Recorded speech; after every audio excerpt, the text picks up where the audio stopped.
الرحمن الرحيم مالك يوم الدين إياك نعبد وإياك نستعين اهدنا الصراط المستقيم صراط الذين أنعمت عليهم غير المغضوب عليهم ولا الضالين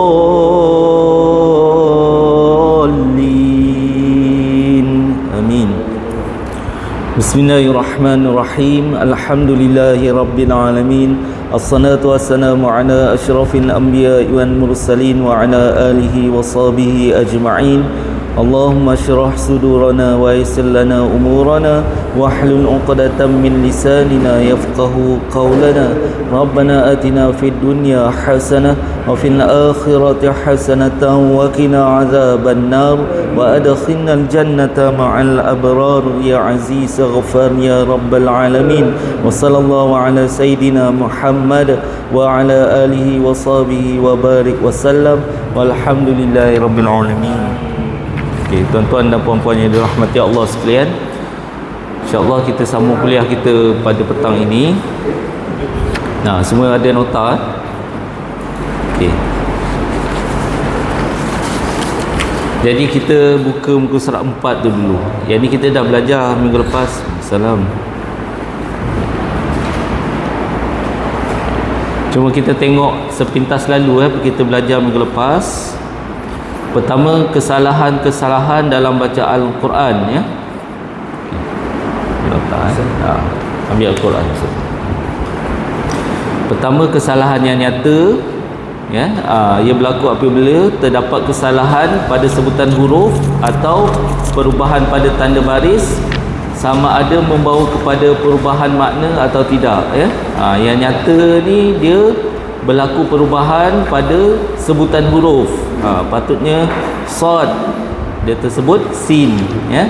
Patutnya zal ya, lidah kena keluar ke depan za kan. Dia baca za macam zai ya. Ataupun patutnya tebal dot, dia terbaca macam bunyi dal ya. Okey, yang tu perubahan sebutan huruf. Ataupun tanda baris, patutnya atas dia baca bawah ya. Itu pun berlaku, sama ada berlaku perubahan makna atau tidak, itu adalah kesalahan yang nyata ya. Kesalahan ini adalah haram dan berdosa jika kesalahan ini berlaku dalam bacaan solat. Nah, bacaan solat ni maksudnya ketika Fatihah ya, maka tidak sah atau tidak sempurnalah solat tersebut ya. Jadi yang kita perlu tekankan dalam solat ni surah Al-Fatihah ya. Okey. Kesalahan yang tersembunyi tidak membawa kepada perubahan makna ya. Seperti meninggalkan dengung. Dia dengung ni patut 2 harakat ya. Kadar dengung ni dia sikit je, 1 harakat je. Tidak dapat menentukan kadar harakat mat. Patutnya 4 harakat, dia tak sampai, 2 harakat je. Dengan sempurna atau tidak ya. Kesalahan ini tidak sampai mencacatkan solat, namun begitu para pembaca Al-Quran patut meninggalkannya. Jadi kalau kita amalkan apa yang kita belajar ni, dapatlah pahala ya. Kalau kita dah belajar saja tinggalkan ya, saja buat dengung tu tak berbunyi, tak cukup panjang, maka jatuhlah hukum dia makruh kat situ. Tapi kalau sengaja dan kerap dilakukan boleh jatuh haram ya. Benda makruh ni kalau banyak kali dibuat boleh jadi haram ya. Okey. Jadi kat situ kita faham kesalahan yang nyata dan kesalahan yang tersembunyi. Ada apa nak tanya kat sini? Yang nyata dan tersembunyi ni. Dia confuse ke sebelum ni dia buat kesalahan tu nyata ke tersembunyi? Kalau kita baca Al-Quran, kita solat sambil buka Al-Quran tu apa hukum makruh Yang tu makruh untuk orang yang lama macam kita ni ya. Kita dah hafal banyak dah surah lazim kan, dah boleh baca Al-Quran, dah boleh hafal sikit-sikit dah kan, dah fasih lah bacaan tu. Yang tu makruh kalau kita buka Al-Quran ya ketika solat. Dia dibenarkan, diharuskan buka Al-Quran ketika solat ni tu mu'alaf saja tu, yang baru nak belajar, baca Fatihah pun tak hafal lagi, ya. Tak pun surah lazim tu pun dia satu pun dia tak hafal lagi. Jadi dibenarkan, diharuskan dia buka Al-Quran depan tu, ya. Kalau surah sejadah ke, kalau kita tak hafal tu, kalau tak ada orang lain tu, kita bolehlah nak buka, boleh nak buka, sebab mungkin nak sangat orang kampung kan baca surah sejadah ya, hari Jumaat tu, tapi tak ada siapa yang hafal, bukalah Al-Quran tu, ya. Itu diharuskan sebab tak ada siapa, ya, tak ada siapa yang hafal, itu diharuskan. Tak ada siapa yang hafal, itu diharuskan. Tapi kalau adalah salah seorang imam belakang tu yang yang menghafal surah sejadah tu, dahulukan dia dulu. Biarlah dia baca mengangkat-angkat, tapi tajwid dia betul lah, ya. Kita dahulukan dia dulu, ya. Tapi kalau seorang pun tak ada, baru diharuskan nak tengok bacaan surah sejadah depan tu. Yang tu tak jatuh sampai makruh lah, sebab memang tak ada seorang pun hafal, ya. Tapi kalau untuk solat biasa ni, baca surah lazim apa yang kita hafal pun dah cukup, ya. Okey. Kalau nak sangat baca surah Baqarah ke Ali Imran, hafallah sikit-sikit, ya. Hafallah sikit dalam 4-5 baris ke kan. Yang tu kita hafal lah, kita bacalah. Surah Al-Baqarah ambil 4-5 baris, hafal 2-3 baris kan. Surah Ali Imran ambil 2-3 baris, hafal. Nisa ke ada masa tu hafal lah sikit-sikit kan. Adalah sikit bacaan kita, hafazan kita. Kalau tak dapat banyak pun tak apa, 2-3 baris tu cukup dah, ya. Untuk kalau rasa nak tukar-tukar daripada surah lazim lah yang belakang tu kan, surah lazim tu pun boleh baca, apa yang mudah untuk kita. Tapi ada masjid sekarang ni atau surau dah biasa pula, saya tengok buka Quran besar depan tu, solat maghrib isyak dia baca depan tu kan, surah Baqarah kan. Yang tu sengaja, boleh jatuh makruh kan. Okey, ada pendapat menyatakan boleh jatuh haram, ya. Quran besar tu biasanya orang baca time, biasanya lah time solat tarawih kan, sebab orang nak baca 30 juzuk, untuk rujukan kan 30 juzuk, ya. Untuk solat biasa ni baca apa yang mudah je. Kalau dapat surah ikhlas je lah. Kalau kuliah je lah, ya, apa yang mudah, ya. Dulu saya ada tegur satu masjid tu, lepas tu Nazir tu marah saya balik. Dia kata, engkau ni bukan mufti saja. Masalah apa, saya belajar, saya beritahu, saya tegur cakap kan. Tapi kebetulan masa tu dia tak kenal saya orang pejabat agama. Dia tak kenal, dia ingat saya orang datang singgah aja tu kan. Masa tu saya kerja Somban, saya singgah solat dekat masjid tu. Dia Nazir tu pun tak ada dah. Dia pula tegur, marah saya, engkau dah lah orang siapa tak datang sini, saya pula kena marah. Dan syak kau ni apa ni, SB kau bah. Nak cari kesalahan AJK masjid kau bah, nak biar pecah belah kau bah. Saya lah kono, saya tunggu tu yo. Dah masuk SB lah, apalah macam-macam kau bah. Saya tak datang, malas datang masjid tu. Dah tukar Nazir lain pun saya datang kan. Okey, kita tengok tingkatan bacaan Al-Quran, ya. Yang kita belajar minggu lepas ada 4 tingkatan. Pertama tahqiq, ya. Tahqiq merupakan tingkatan yang paling lambat dan perlahan. Tempo ini biasanya digunakan bagi mereka yang sedang belajar membaca Al-Quran agar dapat melafazkan huruf beserta sifat-sifat dengan tepat, ya. Yang ni tahqiq, ya. Ketika belajar Al-Quran, yang ni kita belajar satu patah perkataan tu biar tepat. Jadi kita baca perlahan je, ya. Macam kita belajar Iqra tu sebenarnya dia tak bagi ayat panjang-panjang Iqra ni, ya. Dia bagi kadang-kadang 4-5 kalimah je. Tak pun satu kalimah dia bagi kan. Dia nak ajar kita sobut betul-betul macam ni. Sebenarnya kalau kita nak belajar betul-betul, nak belajar tang situ pun boleh. Ajar sebut sepatah-sepatah kataan. Lepas tu dah cantik, dah pandai tu, baru kita masuk Al-Quran kan. Okey. Yang kedua at-tartil. Tartil ni yang paling Allah suka lah. Yang Rasulullah suka, Allah suka kan. Warattilil Quran tartila. Allah pun menggalakkan kita membaca Al-Quran secara tartil. Tartil ni tajwid dia terpelihara, ya. Lepas tu dia baca secara tenang, dia tak tergopoh-gopoh, ya. Setiap huruf dilafazkan satu persatu dengan jelas dan tepat menurut makhraj dan sifatnya. Okey, serta terpelihara ukuran panjang pendeknya, tepatnya dia baca, ya. Dengung dia semua tepat. Lepas tu dia tahu, ya, apa makna yang dia baca tu. Dia ambil tadabbur, ya. Dia tadabbur Al-Quran, apa yang dia baca tu semua dia ambil tahu. Itu tartil. Okey, tartil ni biasanya orang baca bukannya ketika dalam solat, ketika baca bersendirian ataupun dalam kuliah macam ni, ya. Dia baca perlahan sambil baca tu, lepas tu dia ajar pula apa yang dibacakan, ya. Okey. Yang ketiga tadwir. Tadwir ni dia pun sama macam tartil tadi, dia baca tenang, ya. Tapi dia antara laju dengan perlahan, ya. Pertengahan antara tartil dan hadar. Tartil ni tadi tenang, hadar ni laju, ya. Bacaan at-tadwir ini dikenal dengan bacaan yang sedan, ya.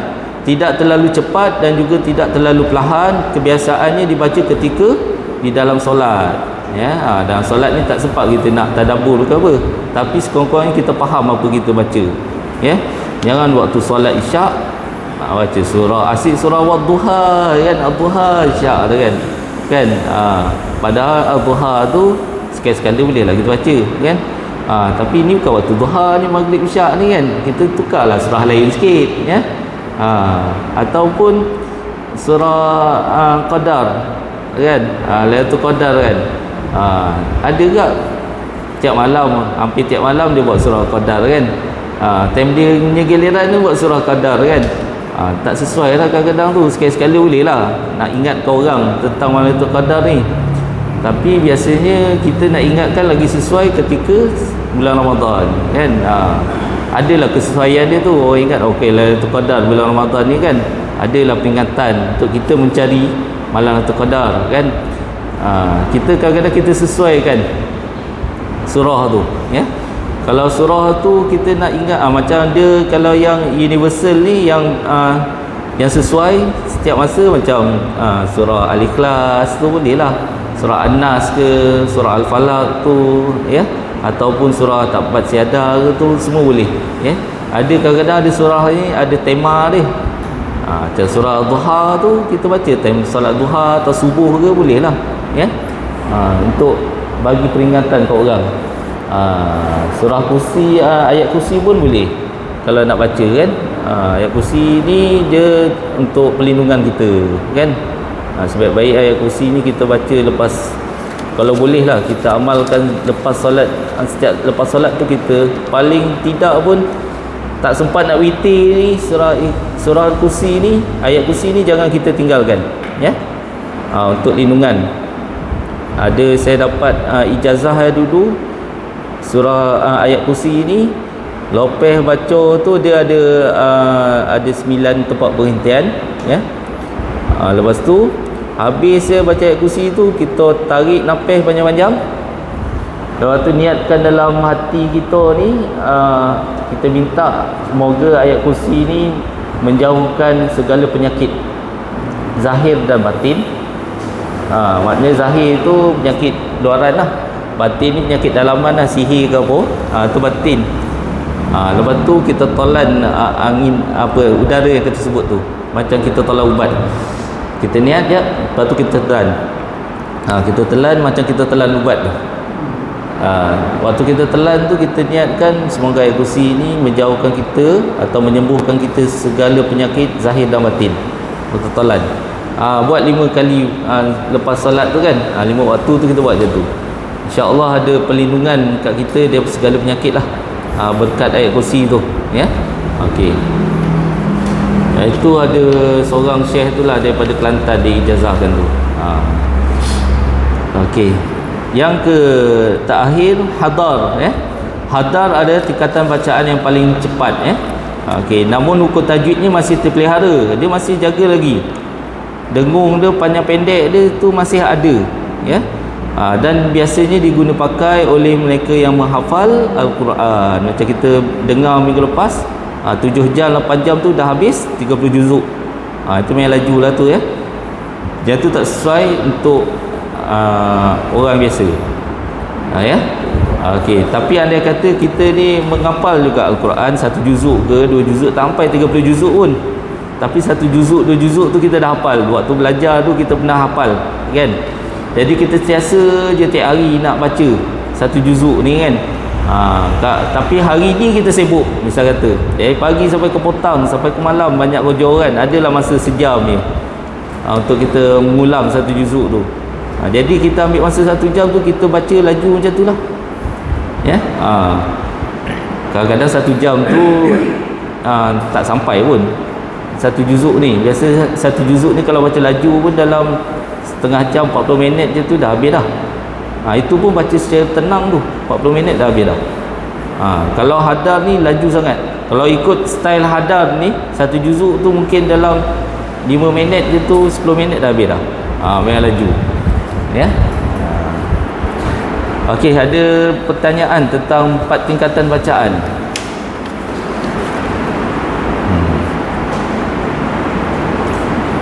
Paling baik at-tartil lah dalam solat tadwir.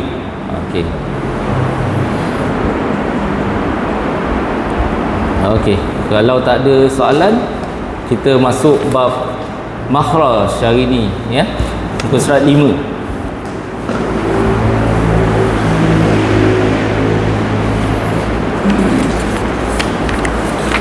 Okay, makhraj ni pun dia kena banyak praktikal juga ni ya. Okey, kita tengok dulu. Makhraj huruf dia terbagi kepada 5 bahagian. Okey, pertama al-halqu. Okey. Yang kedua al-lisan. Yang ketiga asy-syafatain. Yang keempat al-jawf. Yang kelima al-khayshum. Okey, ada 5. Makhraj huruf bermaksud tempat keluar sebutan huruf-huruf hijaiyah. Terdapat 5 pembahagian umum kesemuanya. Di dalamnya pula terdapat 17 ya, 17 makhraj huruf khusus. Okey. 17 ya, daripada alif sampai ya. Pertama al-halqu ya. Ia bermaksud kerongkong, tekak atau halqum. Apa yang huruf-huruf yang keluar daripada tekak ataupun halqum kita ni. Okey, terdapat 6 huruf kesemuanya yang keluar daripada kerongkong tekak, iaitu hamzah ha, ain ha, ghin kha ya. 6 huruf halqi tersebut pula terbahagi kepada 3 bahagian khusus. Yang ni kalau kita tengok hamzah ha, ain ha, ghin kha ni dia hukum izhar izhar halqi. Nama pun halqi ya, huruf-huruf yang keluar daripada halqum, hamzah ha, ain ha, ghin kha ni ya. Ada 3 tempat keluar daripada kerongkong ni ya. Okey, yang hujung atas, yang pangkal bawah yang tengah-tengah tengah-tengah kerongkong, tengah-tengah lah ya. Yang hujung atas sekali, yang pangkal bawah ya. Okey, pangkal kerongkong huruf hamzah dengan ha saja ya. Kalau kita sebut pangkal ni, dia tak perlu kita nak tekan-tekan huruf tu ya. Kita sebut secara spontan je. Kita sebut hamzah a sikit je ya. I, u, dia keluar kat bawah ni je. Termasuk huruf ha gulung tu, ha, hi, hu, dan dia keluar sikit je. Tak perlu kita nak tekan ha, hi, tak perlu tekan ya. Ada ih, dinaus, ih, dua-dua tu keluar dekat bawah. Hamzah tu keluar kat bawah, ha pun keluar kat bawah. Ih, jangan tekan ih, dina, tak perlu tekan kuat-kuat sangat. Dia spontan je. Ih, dia keluar tang bawah ni ya. Ihdinas siratal mustaqim. Sikit je bunyi dia. Tak perlu tekan-tekan ya. Ihdinas. Okey. Iaitu 2 huruf je ya. Hamzah dengan ha gulung tu. Okey. Yang tengah-tengah pula kerongkong ni ain dengan ha ya. Ain na'budu. Ain keluar kat tengah. Au ya, au. Dia semua keluar daripada tengah-tengah kerongkong, ataupun ya, alhamdulillah, dia keluar daripada tengah-tengah kerongkong. Jadi jangan terlampau tekan macam kha. Kham tu dah keluar daripada ujung kerongkong kita ni. Dia tengah-tengah ya. Tapi jangan terlampau santai sampai dia keluar daripada gulung bawah tu. Ya. Alhamdulillah. Ham tu macam huruf gulung tu. Ringan sangat, ya. Alhamdulillah. Dia kena tekan sikit ke tengah. Ya. Kita dapat rasa dia keluar daripada tengah-tengah, ya. Okey. Kalau ain pun sama, ya. Dia keluar daripada tengah-tengah kerongkong. Okey, boleh, ya. Ain dengan pedas, ya. Okey. Yang si pula hujung kerongkong atas sekali, ya. Okey. Dan hujung kerongkong ni huruf ra dengan kha, ya. Kita terasa ra tu atas ni jadi yang mana? Mardu, ya. Ataupun kha, ya. Kha misal kata, ya. Dia terasa ke atas ni, ya, keluar. Okey. Jadi kena bezakan antara tu keluar, gulung tu bawah je. Kalau kita tekan sikit dia jadi tengah-tengah ni Kalau kita tekan lagi dia punya kha, ya. Kha, dia bawah, tengah, atas, ya. Tempat keluar dia. Dia ada 6 huruf dia yang keluar kat kerongkong ni, ya. Okey, jadi kita kena tahulah, ya. Ra, mardu. Dia kadang-kadang ada satu doa yang biasa kita baca, Rabbana la tuzigh qulubana, kan. Iaitu ayat Quran, ya. Jadi kita biasa amalkanlah doa tu, kan. Dia ra kat situ, Rabbana la tuzigh. Tuzigh tu dekat atas, qulubana. Sebab ada yang baca Rabbana la tuzigh, dia tukar kepada ain. Ataupun dia baca hamzah, Rabbana la tuzigh qulubana, bunyi hamzah pun ada. Sebab dia tu mungkin dia tak tengok teks doa tu, ya. Dia mungkin hafal daripada pendengaran dia, kawan-kawan ke imam lainnya, kan. Dia tak tengok sendiri teks doa tu. Kalau dia tengok mungkin dia baru perasan lepas tu rupanya, ya. Selama ni dia baca ain. Itu pun doa dia tu pun dah berubah maksud dia kat situ. Kalau dia ubah huruf, ya. Patutnya Rabbana la tuzigh qulubana, tuzigh, ya. Qulubana ra, ya. Bukannya tuzigh ataupun tuzigh ke, dia bukan ain ke hamzah, bukan kat situ, ya. Kalau dengar-dengar di imam lain ke baca, nanti tegurlah, bukan ain, bukan hamzah kat situ, dia ra, ya. Nanti kalau salah baca kan lain lah maksud doa, ya. Lain satu dia ayat Al-Quran, kena baca secara betul, ya. Okey.